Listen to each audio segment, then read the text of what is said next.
So, this is just for the people news. Alright, subscribe to this channel. It's real news. Okay. You guys seen a couple of my videos on this, but this one's more along the lines talking about Loveland, Colorado again. Alright, and just kind of rehashing and actually talking to the attorney that's been dealing with the situation in that town. And some of you guys will probably watch it, some of you guys probably won't. But let's proceed forward on this. Mainly because I just love this people, and I don't watch them all the time, but she's really good at what she's doing.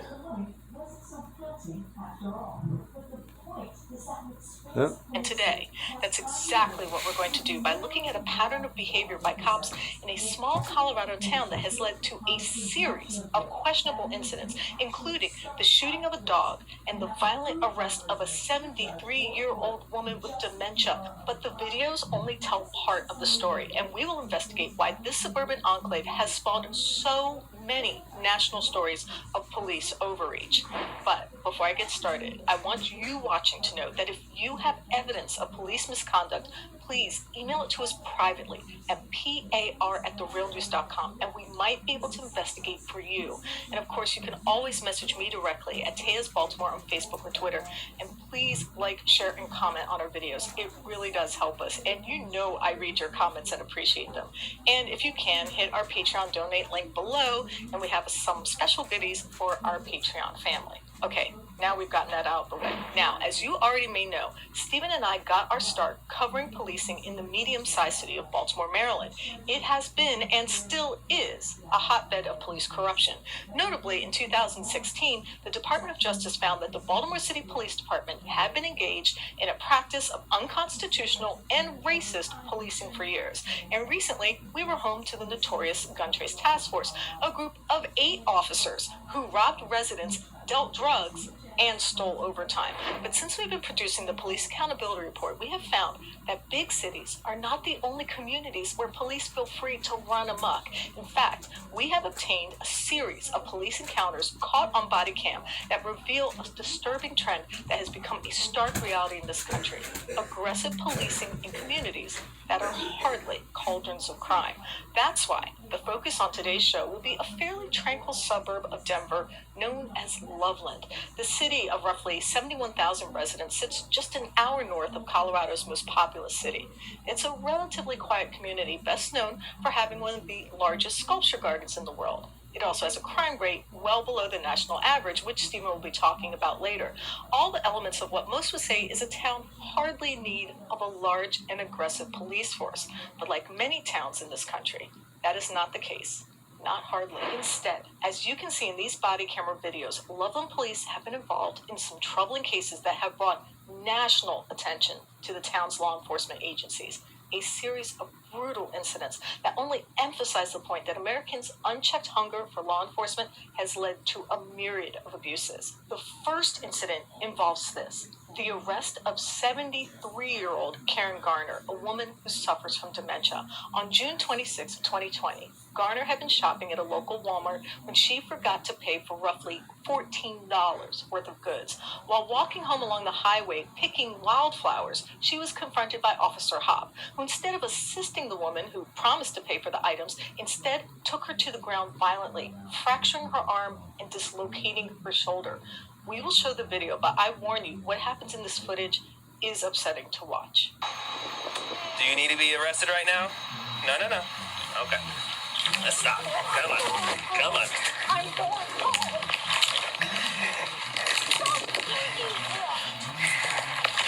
No, on the ground. Stay on the ground. On the ground. I'm going home. Stop. I'm going home.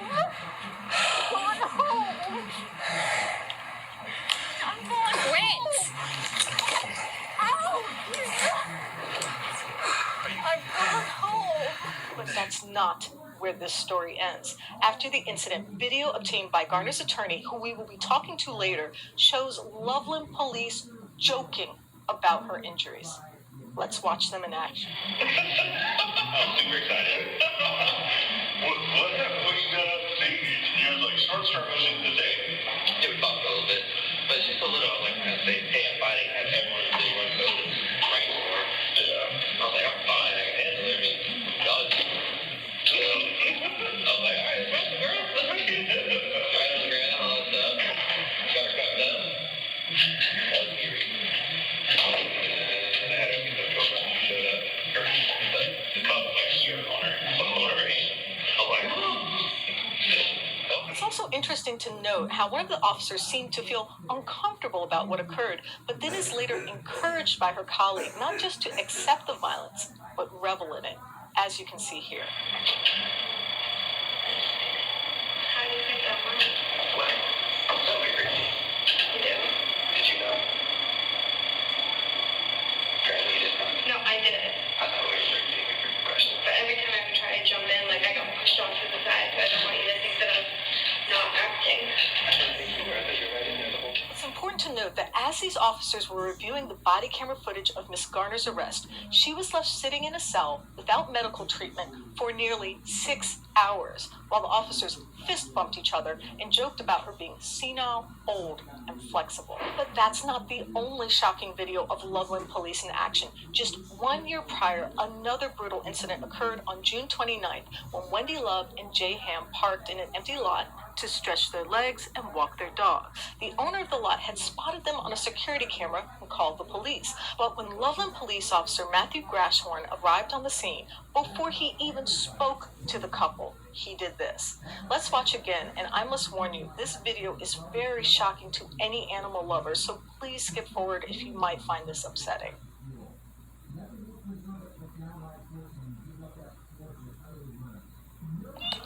Get back to the truck! It's my baby! Why did you have to shoot him? Boy, he's a puppy! Get to your truck! I didn't know that! He's a puppy! Did I see him? Get to the truck! Even after the dog was shot, the couple begged the officer to allow them to take him to a nearby vet, but he refused. Let's listen, but remember, again, this is heartbreaking to He hear. won't bite you, he's hurt. He won't bite you, he's hurt. Kill him! He will bite you, he's hurt.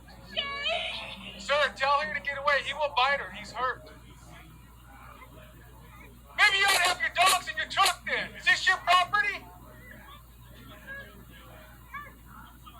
That's why I'm here, because you're trespassing. Can we take him to a vet, please? Can we take him to a vet? Yeah, Please, I'm not going to be able to help. please let me take him to a vet. I'm not going to be able to help. Please, sir. You're not going to be able to help him. I need to stay there. Once the dog was brought to the vets, Loveland officers repeatedly told the staff that Herkimer was a vicious pit bull who attacked one of our officers. A sergeant told the officers to write Wendy and Jay a ticket for a vicious dog because the owners were going to share their story with the press. And in another incident that has raised serious questions about the department, police were asked to respond to a mental health crisis for 19-year-old Alex Domina. The incident began when his legal guardian called 911, concerned that he threatened to harm himself. Police knew he had been recently released from a mental health institution. However, it didn't take long for the encounter to turn violent. And again, I must give a warning that this video is very difficult to watch.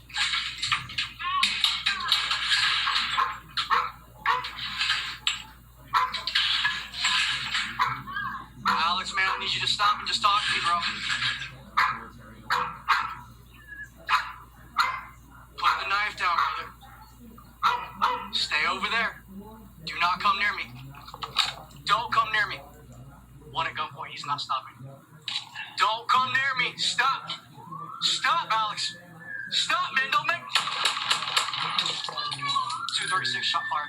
Domina was mortally wounded and is currently hospitalized. Police, meanwhile, have been tight-lipped on if this shooting is being investigated or on the status of the officer involved. And finally, even Good Samaritans have been on the receiving end of Loveland police violence. In September of 2019, Preston Soul stopped to assist a downed motorcyclist and to lend a helping hand to lift the motorcycle he was pinned under. When police arrived and asked for a statement, he said he didn't see the actual accident and didn't wish to speak on the record. Loveland police insisted on seeing his ID, and when he refused, he was cuffed and taken to the ground so forcefully he needed shoulder replacement surgery. Let's watch. Leave. I'm not leaving. Okay, then come and talk to me. No, I'm not gonna come talk to you. I'm not gonna come talk to you. Police officer. I know. Did you but I'm pull not the gonna bike? come talk Did to you him. pull the I'm bike not off gonna him? come talk to him. Did you pull the bike off him? I did not. Okay. You just told me you did. Nothing to do with me. Okay, you're free to leave. Yeah, you're free to leave. What's his name? Preston what? Did you got ID on your box? I'm gonna need an ID now. Okay. 1 second, so I gotta cooperate with this. Come on over here. Right. I need to talk to you. Constitutional right. I need to talk. I don't want to talk to you. You have to I talk don't want to to talk. No, I don't. You do. No, I don't. Okay, you've No, I inserted don't. yourself. I came down here to help them. So, No, I don't have to talk to so this anybody. is gonna go one of I two don't have ways. to talk to anybody. This is gonna go I one don't of have two to talk ways. to anybody. Okay, either I don't you're have gonna to sit talk to here and anybody. talk to me, No, we'll just have a short no, conversation, no. or I'm gonna I arrest don't you have for to. obstruction. No, you're not. I'm not obstructing You anything. are. You're right here. Okay. I'm not obstructing nothing. Okay. These guys are taking care of it. Please just come talk to me. No, Okay, turn I around. don't want to talk to you. Turn around right now. No, no. Turn around. Videotape this, Sherry. I'm already doing it. No, It's right here. no, Turn around. no. You're wrong. Turn around. My constitutional rights. Turn around. I don't have to talk to you. I don't have to. Turn I don't have to ID myself. Turn around. Turn around. Fuck you. Wait. I came down here to help. I don't know what happened, and I'm telling you that. I'm telling you that. Put your hand behind I your just back. want to talk to me. I'm not telling you again. Preston, No. put your hand behind your back now. No, you're being wrong. Put your hand. You're being wrong. Videotape this, Sherry. He's gonna get you if you Videotape this shit. What are you fucking with me for? What are you fucking with me for? What are you fucking with me for? What's the name of you fucking with me for? I have nothing to do with this. But the bigger question is, what is going on in this town? Why is the police department of a town that touts a prominent love sign as its communal symbol of hope so aggressive and quick to use deadly force? And more important, what threat of crime, real or imagined, has prompted this kind of aggressive policing? To answer these questions and more, I'm joined by my reporting partner, Stephen Janis, who's been looking into these questions. Stephen, thank you so much for joining us. Hey, thanks for having me. I appreciate it. So, Stephen, I would assume that Loveland has a bad crime problem. First, how crime-ridden is this town, and how big is the police department? It's a very safe town. No homicides. In terms of robberies, assaults, most major crimes, lower than the national average, lower than the average in Colorado. Really, it's an extremely safe town, safer than the average community in the United States. And like I said, no homicides at all, so really not a dangerous place. So you asked some questions of the town's political leadership. What have you learned? Well, what we kind of do is we kind of flip the script here, because normally we ask the police department for comment, but I thought, let's ask the people who actually control the police department for comment. So I emailed every person on the council, including the mayor, and said, hey, what's your comment about this police department? What do you think about some of these incidents that occurred? And I got one answer back from one council person who said there's an internal investigation. Now that prompted another question. Who's running this investigation and who is investigating whom? And they have not answered that. But we do know that there is an investigation. It's just not who's doing it and what the outcome will be. How much does the city spend on policing, and what does this tell you about law enforcement in the city in general? Well, according to the budget documents I reviewed, the city spends about $25 million a year on policing. That's about 25% of the city's budget. That includes 95 sworn officers, 140 employees. This is more than other departments like recreation parks, the library. So the truth of the matter is the city's paying a lot of money for policing, and it seems like getting very little for what they're spending. And now, to get more detail on some of these shocking cases, I'm joined by Sarah Schelke of the Life and Liberty Law Offices, a civil rights attorney who has battled the town of Loveland on behalf of several people you've seen in these videos. And she has been a tireless advocate for constitutional rights and has successfully defended several plaintiffs in their cases against the Loveland Police Department. Sarah, thank you so much for joining me. Absolutely. Thanks for having me. First, can you describe why Ms. Love and Mr. Ham were parked there and what they were doing? They had a firewood delivery business, and it was a very hot day. They had spent the day driving around delivering firewood with their 3 dogs, Bubba, Max, and Herkimer, and it was the last delivery they needed to make of the day. Someone had donated an ice box to them to use for another delivery recipient who wanted some kind of permanent storage container. So they had been up in the mountains. Some damage had happened in the ride down to that ice box, and so they thought, this appears to be in a vacant business lot. It's fenced back there. We won't bother anyone. We can, have the dogs get a stretch while we just touch up where the ice box had gotten damaged. And they thought they were going to be there, 15, 20 minutes tops in and out. And of course, then all this happened. Can you tell us what we're seeing in the body camera video of Officer Grashorn? Why was he there, and what did he do?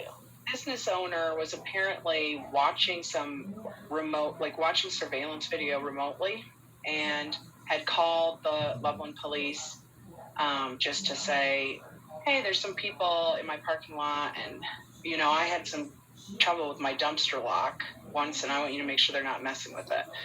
He did tell them when he had called that they weren't anywhere near his dumpster. You can see they on video as well. They didn't go near the building. They were in the corner of the parking lot. But that's what Loveland was purporting to respond to. So this was a call for alleged trespassing. Was the use of force here reasonable? I mean, one thing I noted is that the officer had options. He didn't choose to retreat or to return to the safety of his car. From inception to all the way long after the shooting, we just see here, and I think this is why so many people are so upset about this video, is it's just juncture after juncture where this police officer, Officer Grashorn, had a less violent, more compassionate, more common sense alternative available. Yeah, honestly, multitudinous such alternatives available, and just each time elected the worst possible decision. When he pulls up, you can see one of their dogs is asleep on the pavement 20 yards off.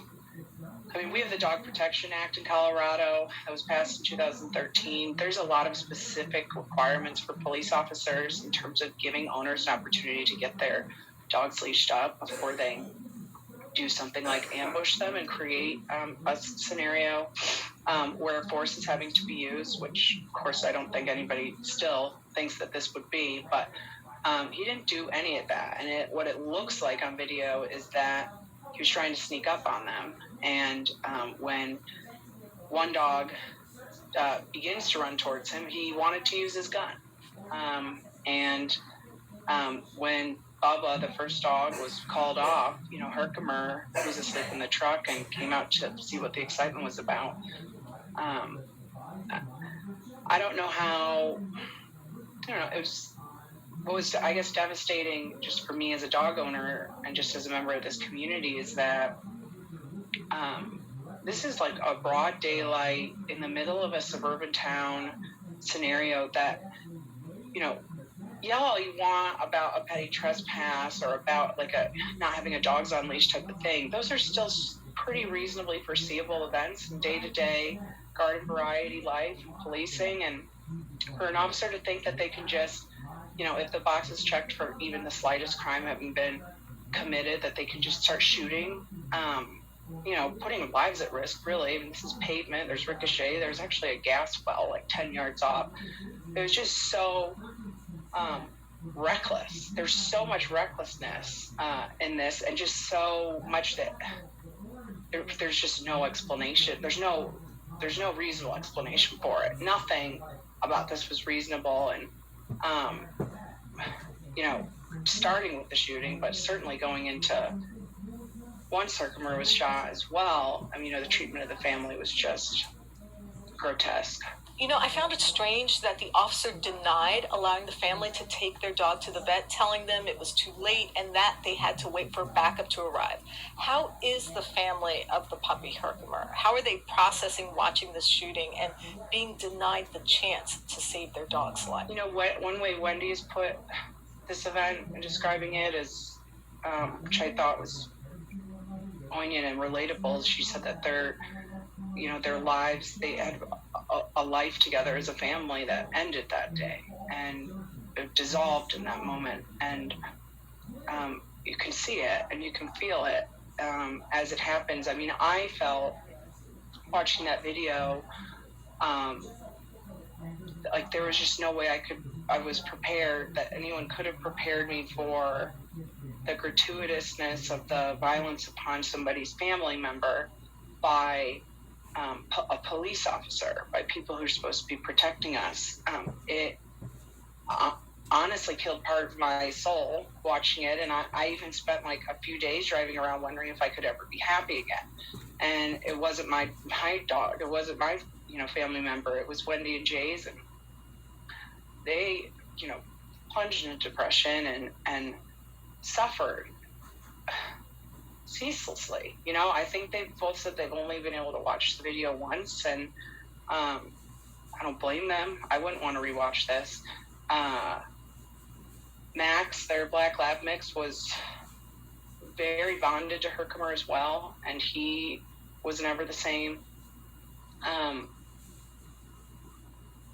don't know that we can expect anybody to really bounce back to being anything that they were before when a police officer just comes in and does something like that. There's no explanation for it. Loveland PD has had other notable occasions where they used excessive and even lethal force. The case of Karen Garner, the 73-year-old woman with dementia who was brutally taken to the ground, comes to mind. And of course, the case of Alex Domina, the 19-year-old who was shot during a mental health crisis. We have watched video of police officers laughing while reviewing the body camera footage of Miss Garner's arrest. Do you think there's a problem with police culture? I think there absolutely is. The Karen Garner case is my case as well. And when I got that booking area footage and was listening to it with my paralegal, we were just in shock. Not just, for what happened to Karen to have happened and the comments that were made during it. Obviously, there has to be something culturally going on at a police department for that public of a display, again, in broad daylight.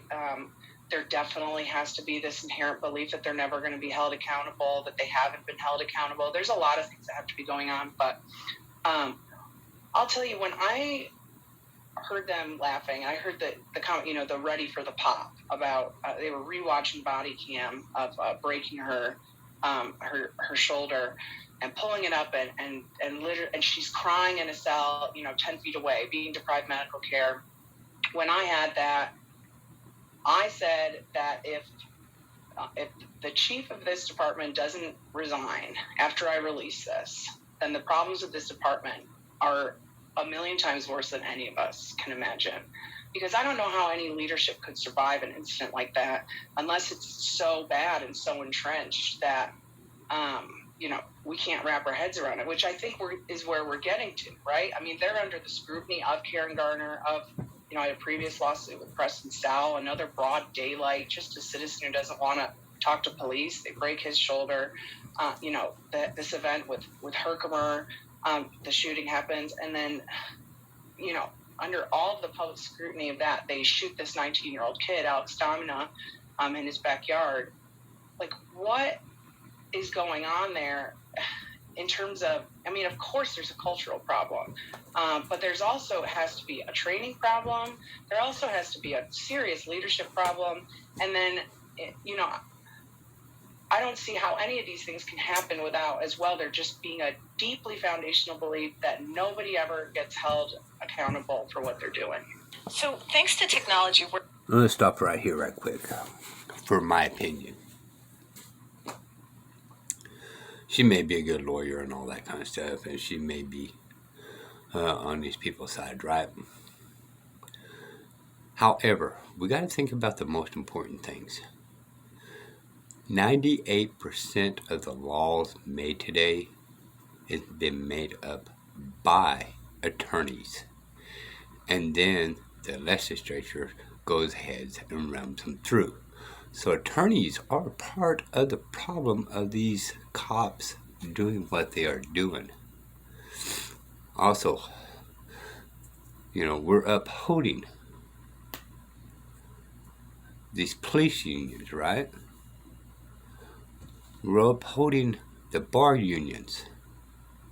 We're upholding these judge unions.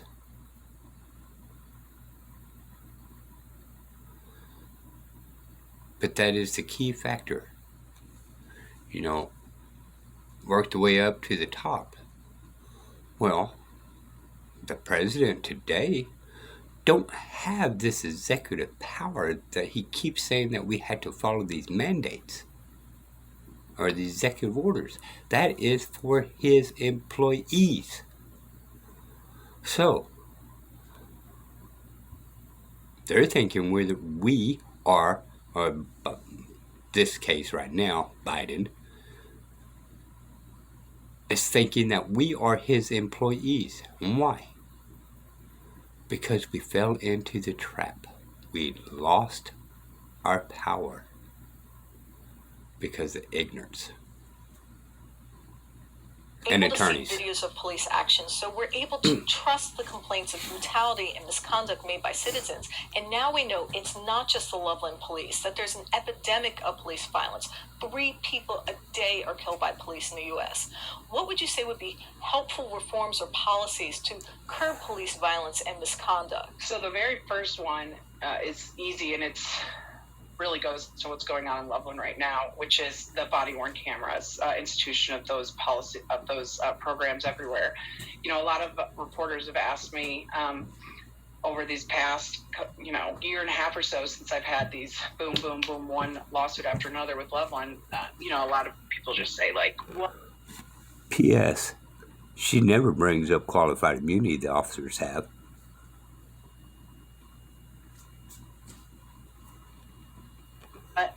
What do you think is going on? Loveland's just spiraling out of control. And, what I've told them, and I firmly believe, is that has not been anything new in terms of police behavior going on in Loveland during the past 2 years. What's happened is that in May 2019, Loveland implemented body-worn camera programs, and they had been, I've been practicing here for 11 years. I've been hearing stories, right? But when it's an officer's word against a citizen's word, there's not much we can do.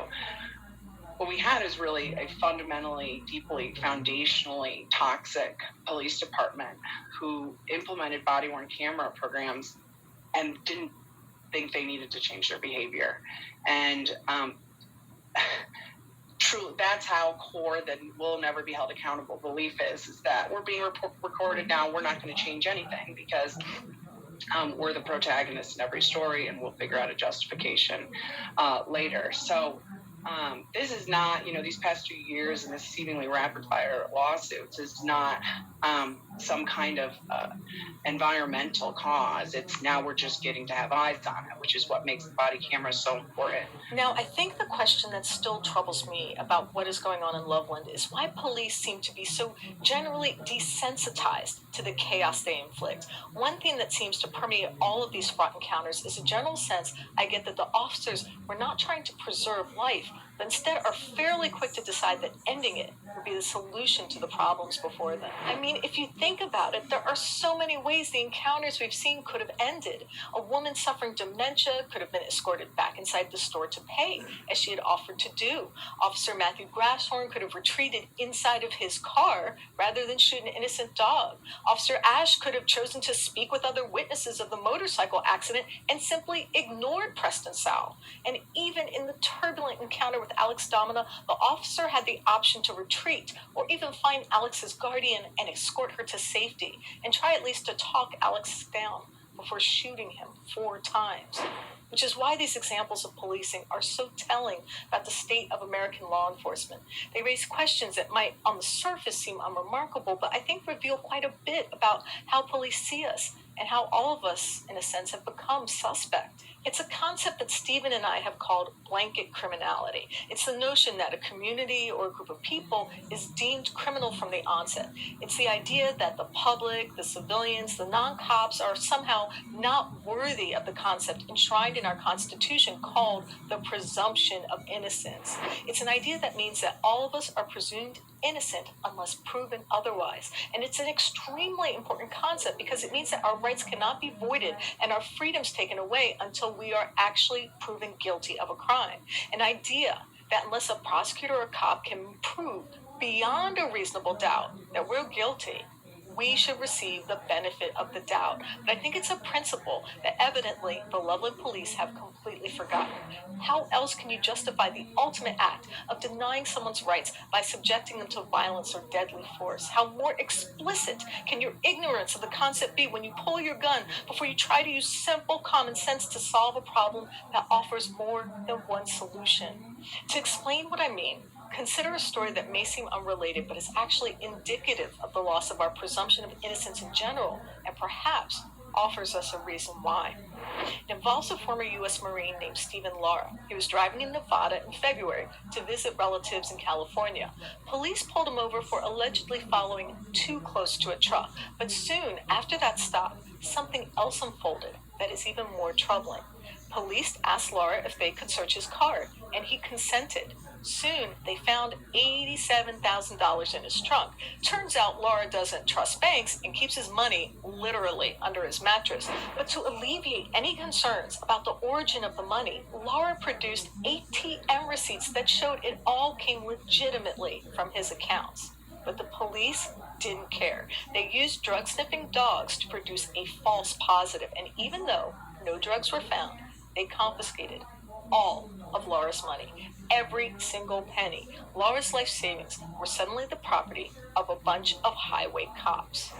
Well, what happened to the money? Well, it literally went to the pockets of the police agency that confiscated it. That's because of a federal program known as adoption, which allows local police agencies to keep most of the money they seized, provided they give a share to the feds. But what makes this story relevant to the notion of our loss of the presumption of innocence is how the process works to seize the cash of innocent civilians. That's because the courts automatically assume the money is guilty. That is the result of criminal activity. In order for Lara to get his money back, he has to prove that the cash is innocent. In other words, if you have a lot of cash, the presumption is that both you and the money are presumed guilty until you can prove otherwise.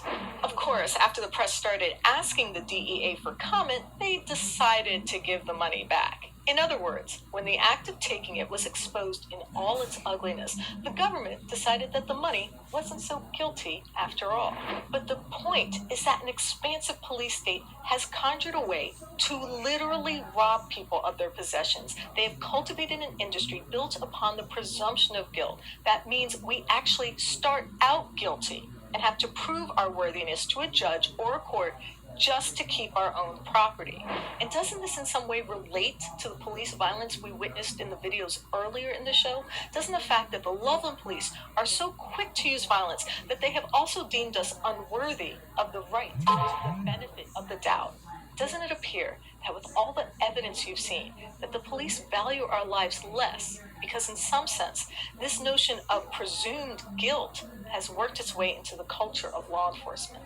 I mean, how could you laugh while watching a 73-year-old woman's shoulder dislocated for a forgotten $14 tab? How could you think it was amusing to turn her suffering into a spectacle that is both justified and joyful for you? Well, I think you can see the answer to that question. It sheds a light on a very dark reality of American policing, that their business isn't law enforcement, it's actually making the presumption of guilt a way of life.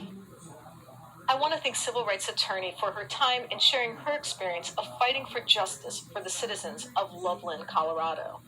And of course, I have to thank intrepid reporter Stephen Janis for his incredible writing, research, and editing on this piece. Thank you, Stephen. Taya, thanks for having me. I really appreciate it. And of course, I would like to thank friend of the show, Noli D, for her support. Thanks, Noli D. And I want you watching to know that if you have evidence of police misconduct or brutality, please share it with us and we might be able to investigate. Please reach out to us. You can email us tips privately at par@therealnews.com and share your evidence of police misconduct. You can also message us at Police Accountability Report on Facebook or Instagram, or at Eyes on Police on Twitter. And of course, you can always message me directly at Tea's Baltimore on Twitter and Facebook. And please like and comment.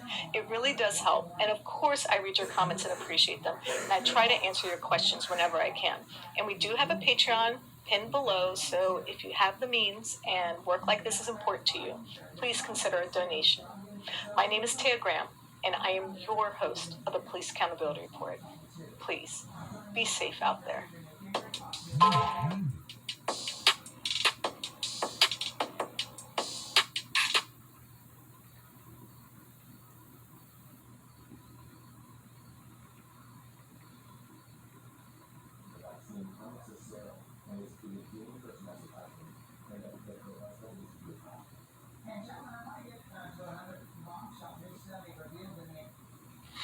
Good afternoon, Alaska. And we're having a press conference today on some recent actions of the Biden administration as they pertain to Alaska and, quite frankly, the harm that they do to Alaska. So just a little bit of history. Under the last administration, under President Trump, there was a concerted effort to provide opportunities for Alaska in our resource, especially in our resource development sphere, as well as potential of international railroad crossings between the border between Alaska and Canada. That has ceased under this new administration. And I just want to highlight a series of the most recent attempts at undermining Alaska's ability to fulfill its role in the Union of 50 states under a federalist system, as well as being able to provide revenue, jobs, opportunity, wealth. Alright, this is Diesel with People News. I had to actually walk away because grandbaby woke up, so I apologize. Anyway, till next time, y'all. Bye.